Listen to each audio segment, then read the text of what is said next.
Hear the gospel of our Lord Jesus Christ according to Mark. They left that place and passed through Galilee. Jesus did not want anyone to know where they were, because he was teaching his disciples. He said to them, "The Son of Man is going to be delivered into the hands of men. They will kill him, and after 3 days he will rise." But they did not understand what he meant and were afraid to ask him about it. They came to Capernaum. When he was in the house, he asked them, "What were you arguing about on the road?" But they kept quiet because on the way they had argued about who was the greatest. Sitting down, Jesus called the 12 and said, "Anyone who wants to be first must be the very last and the servant of all." He took a little child whom he placed among them.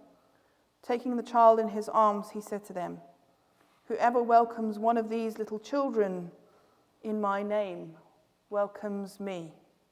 And whoever welcomes me does not welcome me, but the one who sent me." This is the gospel of the Lord.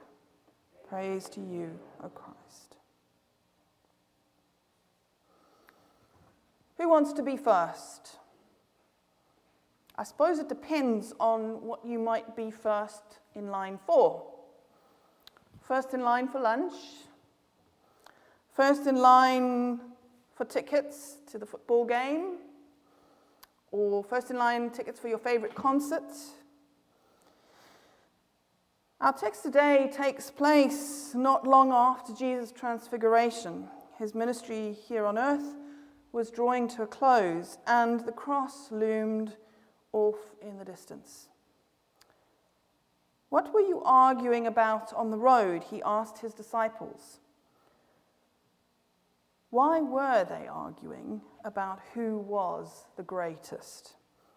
Truth be told, that's what's at the heart of many of our arguments as human beings. It's all about getting our way, getting what we want. And all this came after Jesus had just finished telling them the Son of Man is going to be betrayed. Were they listening? When Jesus challenged them on it, they felt guilty and ashamed. Now, in their defense, Jesus and his disciples had long days with busy schedules that can often leave people grumpy and irritable. The disciples could not understand the true meaning of power. And they couldn't understand what Jesus was saying because they were afraid to ask the right questions. Instead of asking how they could better understand and fulfill Jesus' mission, their main concern was finding out how each of them could be the greatest. The disciples' attitude was one that Jesus had to address. Now, it can be difficult for us to let go. It's part of our human nature for us to want to be in control. We want to be independent. We want to be in control of our lives, of our goals, and this includes the desire to succeed. But in God's eyes, what's important is not what we have to offer, or what we do not have to offer even, but where our hearts are. It means relying on God's strength instead of our own. As God said to Paul in 2 Corinthians 12, "My grace is sufficient for you, for my power is made perfect in weakness." There is also an interpretation of Exodus that teaches that Moses not only put the tablets of the law that he received on Mount Sinai into the Ark of the Covenant, but was also commanded by God to add the broken pieces of the first tablets that he broke in anger, seeing the Israelites worshipping a golden calf. It's an interesting image. The broken and the whole were together in the same ark. That's what the disciples misunderstood. They misunderstood what kind of kingdom Jesus is going to rule. And we might ask the question, why don't they understand that Jesus is talking about suffering and death and resurrection? Because it does not fit their understanding of a kingdom. Why would a promised king, a Messiah, the anointed one of God, suffer and die? Why wouldn't the advent of his kingdom usher in a time of victory for a people who were waiting in dark oppression under the Roman government? Or at least for those who had left their lives and livelihoods to follow him. Yet Jesus takes a child in his arms, the scriptures say. And in this action, Jesus is making a statement about power. In Jesus' day, a child was important for the sake of the future.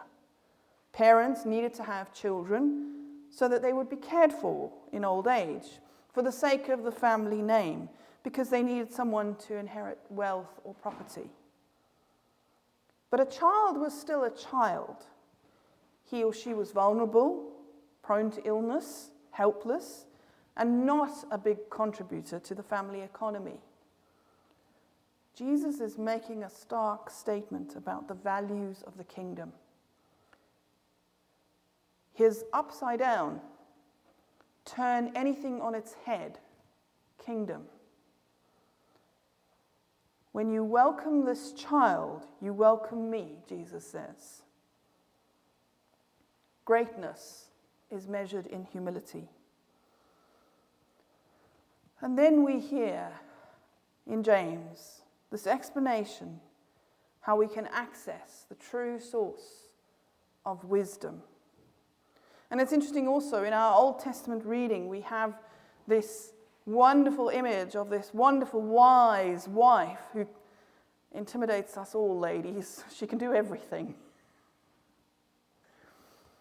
She seems like Wonder Woman. But I don't think that she is meant to be,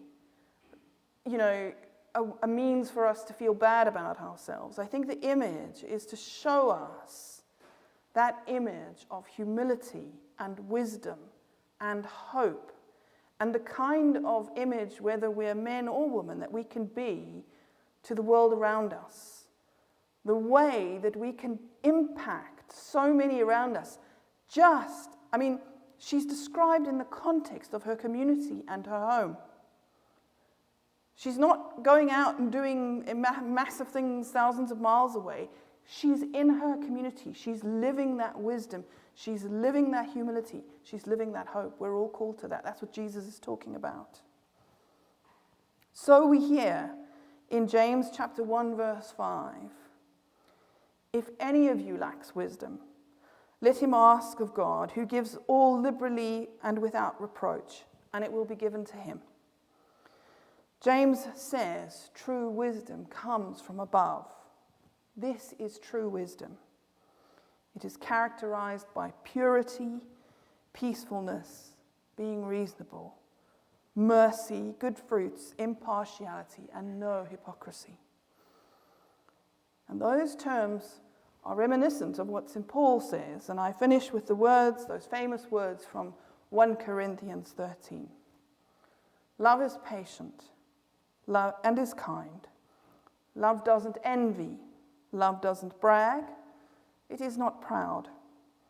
Doesn't behave itself inappropriately. Doesn't seek its own way. Is not provoked. Takes no account of evil. Doesn't rejoice in unrighteousness, but rejoices with the truth. Bears all things. Believes all things. Hopes all things. Endures all things. Love never fails. Amen.